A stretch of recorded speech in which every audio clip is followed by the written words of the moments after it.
6월 8일 방송을 시작하겠습니다.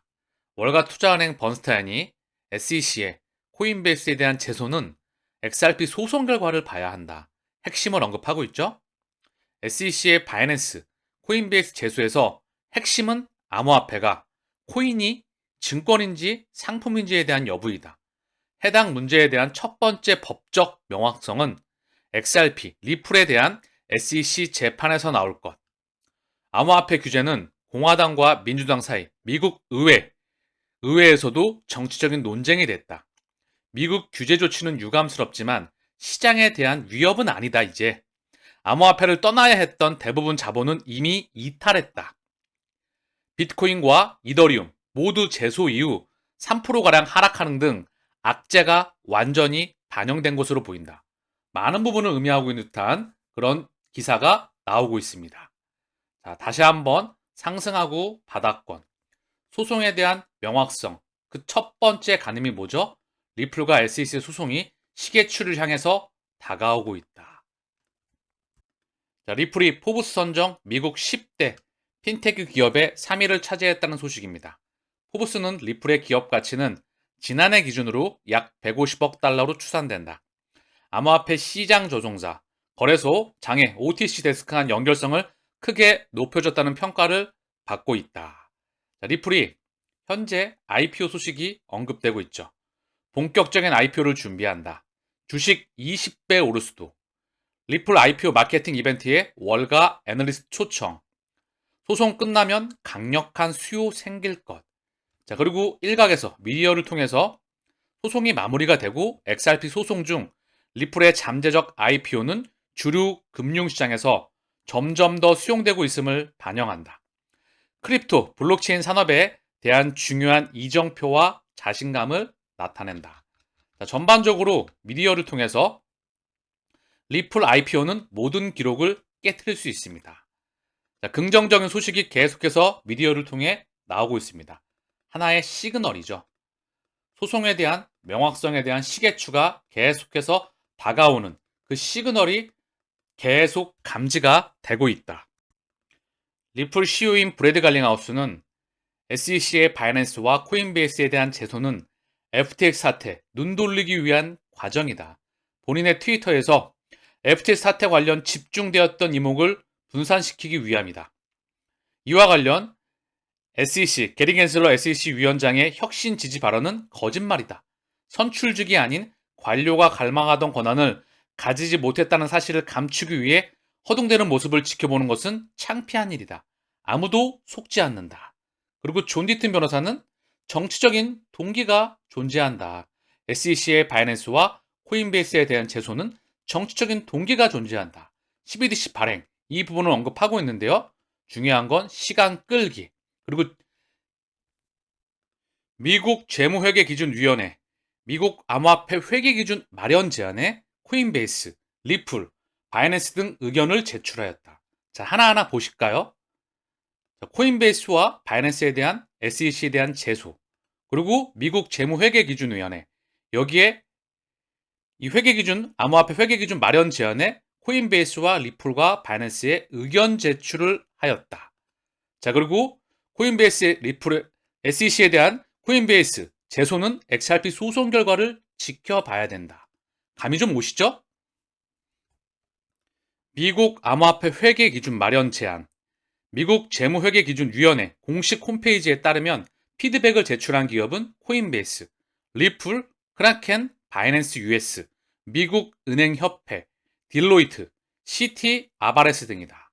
자, 많은 영향력이 있는 기업들이 여기 코인 암호화폐 회계 기준안에 대한 그런 백데이터를 제출하였습니다. 개인으로는 미국 하원금융업위원회 소속 브래드 셔먼 위원이 피드백을 제출했다. 해당 제안서에 기업의 분기별 수익 보고서의 암호화폐 손익을 포함 가치 변동 여부를 반영하도록 요구한 바 있다. 암호화폐 회계 기준 이 마련에 의견을 제출했다. 요게 접수 기한이 마감됐다. 그리고 번스타인에 대한 리플과 SE의 소송에 대한 그 규격에 대한 시그널. 자, 이런 하나하나 이런 소식들이 저는 맞물려서 오는 것이라 생각을 합니다. FMC 며칠 남지 않았던 이 기준점으로 해서 어떤 소식이 나올지 차분하게 SEC가 바이낸스와 코인베이스에 대한 제소에도 불구하고 XRP가 펌핑된 이유. 자, 그 이유는 한마디로 정의하고 있습니다. 끝이 가깝다. 이제 2년 이상을 끌어왔던 소송에 대한 명확성 나와야 됩니다. 결국은 그게 나와야 인프라와 규격과 금융기관이 자금을 쏠 수 있는 테두리가 나오는 겁니다. 그래야 미친 듯이 전 세계 쩐주들이 이쪽으로 자금을 쏘겠죠. 그 인프라가 깔리는 겁니다. 자, 그리고 예전 뉴스인데요. 얼마 지나지 않은 뉴스예요. 5월 26일, 2023년 5월 26일 뉴스입니다. 중요한 부분인데 제가 지난번에도 짧게 언급을 드렸었는데요. 애틀란타 연은 XRP 효율적인 국제결제 매개체이다. 자, 미국 중앙은행의 일부이죠. 미국 중앙은행은 51개 주를 12개 권역으로 나눈 민간은행들의 집합체입니다. 물론 본지는 뉴욕에 있어요. 그렇기 때문에 뉴욕 연은이 가장 파괴력이 세죠. 민영은행들의 집합체이니까. 거기에는 뭐 뱅크 오브 아메리카, 웰스파고, 시티, 그리고 JP모건, 기타 금권들이 다 포진되어 있죠. 그리고 여기에서 언급을 하고 있습니다. 뉴욕 연인 뒤에 또 누가 있죠? 글렌 허친스가 있습니다. 글렌 허친스는 나스닥과 CBOE, 기타 많은 영향력을 행사하고 있죠. 블랙스톤, 블랙록 무관하지가 않죠. 다 뿌리가 한 뿌리로 연결되어 있습니다. 자, 웹 3.0 적책 보고서에 BIS CBDC 프로젝트 언급하면서 리플과 스텔라는 효율적인 가치 송금 기술을 가졌다고 평가하고 있습니다. 중요한 말이 언급됐는데요. 여기 밑에 도표가 나와 있죠. 그림이 나와 있습니다. 중요한 의미를 갖습니다. 스위스, 유로, 유럽이죠. 싱가폴, 그리고 여기 브릿지, 링크 비트윈 브릿지, CBDC인데 홀세일 CBDC입니다. 도매용이죠. 그리고 자동화 마켓 메이커, AMM. 제가 항상 언급드렸던 단어와 도표가 여기 다 포함되어 있네요. 싱가폴, 그리고 스위스, 유럽. 자, 밑에 자, 간단하게 핵심을 가르는 단어가 나와 있어요. 문장에 나와 있죠. 리플 provide various service. 리플이 공급을 한다. 다양한 서비스를 via the use of its native token, the XRP.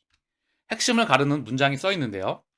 애틀란타 연은은 최근 BIS가 진행한 도매용 CBDC 실험, 마리아나 프로젝트를 언급, 이를 통해 BIS가 효율적인 각국 중앙은행 간 CBDC 거래 방법 연구에 나섰음을 밝혔다. 무슨 말이 더 필요가 있을까요? 도매용 CBDC, 이꼬르 거액결제용 CBDC입니다. 국경을 가르는 거죠. 거액결제용, 담은 물질이 전 세계 국경을 넘나듭니다. 요거에 대한 브릿지, 자산으로서 XRP가 명명되고 있는 거죠. 소매용은 뭐죠? 국내에서 돌리는 거예요. 자, 개인들에게 쭉 사용하고 있는 거죠. 그리고 이 엄청난 거액결제용을 운반하는 것은 XRP 하나입니다. 마리아나 프로젝트를 언급한 페이지에서 애틀란타 연은은 구체적으로 리플과 스텔라의 블록체인을 언급하는 한편 리플 블록체인의 기축통화 XRP가 국제결제에서 가진 이점을 지적했다. 미국 중앙은행의 일부인 애틀란타 연은과 BIS 그 프로젝트에서 XRP가 언급되고 있다는 거죠. 리플과 스텔라의 블록체인은 가치 전달에 매우 저렴한 기술을 갖추고 있으며 리플 기축통화 XRP는 국제결제 매개체 또는 도매결제 처리용 코인으로 분류되어 큰 효과를 발휘할 수 있다. 우리가 XRP에 투자하고 있는 이유를 지금 한 문장으로 다 끝을 내고 있습니다. 자, BIS의 홈페이지입니다. 프로젝트 마리아나, 자동화된 마켓 메이커의 CBDC. 자, 방금 전에 기사를 통해 보셨던 그 화면이죠. BIS 홈페이지에 공식적으로 이렇게 언급되고 있습니다. 자, 그리고 BIS 혁신 허브 프로젝트라 그래서 쭉 보십시오. BIS가 어딘지 제가 끊임없이 강조를 통해 언급을 드렸죠. 자기 자본 비율, 바젤 위원회, 바젤 1, 2, 3. 전 세계 쩐의 가치를 명명하는 곳입니다. 심장 중에 심장이죠. 여기에 주인은 또한 같아요. 여기에서 국제기구에서 중앙은행들의 중앙은행 BIS에서 CBDC와 함께 인프라를 구축하고 있는 겁니다. 우리 곁으로 다가오고 있는 거죠. 자, 프로젝트 도약, 금융 시스템의 양자 증명, BIS 기관과 국경을 넘어서 돈 세탁을 방지하기 위해 데이터, 기술 및 협업을 기반으로 한 개념 증명 프로젝트 오로라를 완료했다. 끊임없이 프로젝트를 5월달, 6월달, 매달 한 달에 몇 번씩 프로젝트를 진행하고 있는 겁니다. CBDC에 관련된 프로젝트를 말입니다. 왜? 화폐 시스템이 수백 년간 진행되었던 화폐 시스템, 달러 이전에 파운드와 이 기타 등등의 시스템을 바꿔나가기 위해서 당연히 전 세계는 하나의 금융 원툴로 연결되기 때문에 그 프로젝트를 끊임없이 실시하고 있는 거예요. 프로젝트 폴라리스, 안전하고 탄력적인 CBDC 시스템, 오프라인과 온라인에서 다 무리 없이 작동을 해야 되겠지요. 그쵸?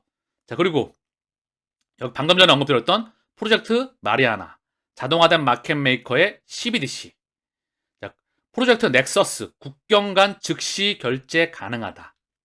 국경 간 소매 CBDC 위한 새로운 아키텍처에 대한 실험 완료하였다. 감이 오시죠? 도매와 소매, 즉시 결제가 가능하고, 그리고 돈 세탁과 당연히 프라이빗, 개인정보 보호 기술이 탑재가 돼야 되겠죠. 그런 부분들이 끊임없이 수년 전부터, 오래 전부터 준비가 되어 왔었다. 이야기는 끝이 났습니다. 프로젝트 덤바, 다중 CBDC를 사용하는 국제결제, 도매 CBDC 사용한 국경 간 결제, 프로젝트 주라입니다. 무역금융의 디지털화, 이계층 소매 CBDC 시스템. 오늘 방송에서 이미 제가 계속 언급드리는 미래는 정해져 있다. 우리는 목적지에, 목표물의 도착지에 그냥 걸어가면 됩니다. 그림으로 도표로 설명을 좀 드리면요. 출발지, 도착지가 있어요. 요 과정 중에서 수십 번, 수백 번 흔들어 제낄 겁니다. 그러나 이 제끼는 거를 다 필터링 하시고 뼈대, 프레임만 보시고, 자, 그리고 떨어지면 기계적으로 산다. 올라가면 스톱. 그리고 폭등에 나올 때 시나리오 1과 시나리오 2를 동시에 추진해 나가면서 XRP를 심장으로 해서 각 섹터별 1등 코인을 지속적으로 모아가시길 바랍니다. 시장은 1000배 이상 성장한다. 이 말이 오바가 아닙니다. 레이 달리오, 전세계 투자의 구루, 미래를 읽는 통찰력이 정말 뛰어난 사람 중에 하나이죠. 늦게 찾아온 대규모 부채 위기 사이클 시작했다. 지금 BIS 방금 전까지 CBDC와 리플과 BIS 그 연관성을 살펴보셨죠. 왜 BIS에서 이런 프로젝트들을 끊임없이 계속해서 진행하고 있는지. 왜? 통화 시스템이 끝났기 때문이에요. 수명이 다했다. 금리를 이용한 신용 창조, 부채를 끌어와서 미친 듯이 대량 생산하는 그 시스템이 끝나간다. 즉 블록체인이 세상에 왔다는 거는요. 대량 생산 체제를 끝내겠다. 지구가 아프다. 전 세계는 연결된다. 4차 산업의 기술들이 이제 기술이 다 녹아내렸다. 법적인 규제를 갖추고 우리 곁으로 온다. 실물 경제와 가상 경제에 공존하는 그 시스템, 그게 온다는 겁니다. 부채를 끝내야 되겠죠. 새로운 시스템에 대한 통화 시스템, 물질 시스템을 만들어 놔야 됩니다. 그게 지금 BIS와 전 세계 월드뱅크, IMF, ADB, 미국과 중국과 유럽과 일본과 모든 기득권의 국가들이 함께 리더들이 만들어 나가고 있는 겁니다. 그 심장에는 당연히 리플과 뿌리가 같은 XRP와 그들이 있겠죠. 자, 코인베이스 주가 폭락 후 반등하며 출발하였다. 주가가 장중에 최고 20%까지 폭락했습니다. 자, 그러면서 코인베이스에 대한 이런 이야기가 나왔어요. 코인베이스 위기. 암호화폐 거래소 코인베이스가 SEC로부터 소송을 당하면서 생존의 위기에 직면했다. 생존의 위기. 자, 얼마 전까지 2022년도에 상당히 많이 봤던 단어이죠. 그쵸? 테라, 루나, 3에로 캐피탈, 그리고 셀시우스 보이죠? 여기에 넘어서 FTX가 바로 핵심에 흔들거렸죠. 여기에 또한 DCC까지 흔들었습니다. 이제 다 지나가고 수면으로 다 가라앉았죠. 근데 다시 한번 코인베이스를 흔든다는 거죠. 그러면 이제 우리는 과거에 대한 백데이터가 생겼어요. 그러면 어떻게 해야 될까요, 우리는? 자, 그러면 투자의 그루는 어떤 행동을 보이고 있는지 한번 볼까요? 캐시우드, 코인베이스 주식 더 샀다. 월가 SE 소송은 암호화폐 채택에 필요한 단계. 코인베이스 지분 확대, SE 소송을 이용해서 저가 매수하고 있다. 그대로 컨닝해서 따라 하시길 바랍니다. 대체가 불가능한 걸 제가 좋아한다고 언급을 드렸죠? 대체가 불가능해요. 코인베이스는 대체가 불가능하다. 이런 이슈가 나올 때마다 모아가시길 바랍니다. 작년 2022년도에는 시장이 정말 크게 휘청거렸죠. 지금의 이슈는 그때에 비하면 상당히 파동이 작아 보입니다. 그러나 중요한 건 그들이 현재 무척 흔들어대고 있다. 마지막 폭등장에 나오기 전에 마지막 흔들기로 보인다. 자, 코인베이스의 차트를 한번 보겠습니다. 53.26달러예요. 자, 3년이기 때문에 보면 373달러에서 가격이 많이 폭락해서 바닥을 찍고 이때가 바로 2022년도 작년에 시장이 완전히 꺼졌을 때죠. 자, 그리고 크립토 윈터의 시기. 올해 좀 반등하고 다시 한번 좀 떨어진 상태예요. 자, 고점 대비 아직도 많이 폭락해 있죠. 그래서 캐시우드는 지속적으로 매집을 하고 있는 겁니다. 자, 코인베이스의 주인이 누군지 볼게요. 자, 코인베이스고요. 주인장이 누군지 보자고요. 뱅가드가 최대 주주예요. 뱅가드. 자, 그리고 아크 인베스트먼트에서 주식을 지속적으로 매입하고 있습니다. 아크 인베스트먼트. 그리고 스미토모 미쓰이 뱅크. 자, 이게 일본의 3대 메가뱅크입니다. 제가 이걸 언급드리는 이유가 있어요. 리플과 SBI 무관할까요? 아니죠. 일본 이미 리플에서 점령이 끝났습니다. SBI를 통해서 미친 듯이 확장해 나가고 있죠. 이미 다 하나로 움직이는 거예요. 그 말을 언급드리고 싶은 거고요. 아크 인베스트먼트 그리고 피델리티가 포진되고 있죠. 세계 4위의 자산 운용사입니다. 자, 그러면 스미토모 미쓰이 이 뱅크를 한번 봐볼까요? 어떤 은행인지. 일본의 3대 은행을 통칭하는 단어. 일본에서 가장 규모가 큰 은행이자 가장 신뢰도가 높다고 불리는 3대 은행으로 미쓰이, 스미토모 은행 세 곳이 해당된다. 일명 SMBC라고 하죠. SMBC, 일본 우체국은행 SBI 리플 아시아의 은행 컨소시엄에 합류하였다. SMBC와 일본 우체국은행은 SBI 리플 아시아에 합류하여 결제 및 결제 기술을 활용하였습니다. 약 1년 전에 SBI 리플 아시아는 현재 레일을 사용하여 지불을 보내는 것과 관련된 느리고 비용이 많이 드는 문제를 해결하는 데 도움이 되는 일본 은행 컨소시엄의 설립을 발표했습니다. 이미 2017년 이야기입니다. 지금으로부터 약 6년이 된 아주 오래전 일이죠. SBI가 중심이 돼서 일본 내 모든 인프라를 일본의 3대 메가뱅크와 함께, 일본의 3대 메가뱅크는 어디죠? 미쓰비시, 그리고 미쓰이, 그리고 다시 한번 SMBC가 거론되고 있습니다. 자, 그럼 정리할게요. 일본의 3대 메가뱅크, 자, 미쓰비시, 그리고 미즈오, 방금 전에 보셨던 SMBC. 왜 이걸 보여드렸을까요? 여기 바로 SBI, 미쓰비시, 미즈오가 다 포진되어 있어요. 다시 한번 언급을 드리죠. 2025년까지 SBI의 CEO인 기타오 요시다카가 일본 내 모든 은행 XRP를 사용하게 만들겠다. 2025년이 기준점이라는 거예요. 시차는 조금 당겨질 수도 조금 뒤로 밀려질 수도 있겠죠. 2025년도를 강조하는 연도에는 그만한 이유가 있는 겁니다. 자, 여기 다시 한번 언급을 드립니다. 너무나 중요하기 때문에 전 세계 기득권이 여기 다 포진되어 있어요. 이 지금 그림이 정말 잘 나온 거거든요. 모든 것은 리플로 연결된다. 블랙락과 블랙스톤은 따로 노는 게 아닙니다. 뿌리가 같아요. 뱅가드 마찬가지고요. JP모건, 미즈오, 미쓰비시, SBI, 그리고 버크셔 해서웨이, 뱅크 오브 아메리카, 태국 시암은행, B&I 멜롱, 미국에서 가장 오래된 은행 중에 하나이죠. 그쵸? 넘버 2는 스테이트 스트리트로 운영되고 있는 유니온 뱅크가 언급되고 있죠. 여기에 HSBC, PNC뱅크. 이 PNC뱅크는 블랙락과 또 무관하지가 않습니다. 그들이 리플과 스위프트와 R3로 연결돼서 이미 제가 게임이 끝이 났다 언급을 드리는 겁니다. 이들이 전 세계의 기득권인 이들이 전 세계 리더들과 함께 인프라를 만들어 나가고 있습니다. 소송은 지나가는 개가 멍멍 할 일이다.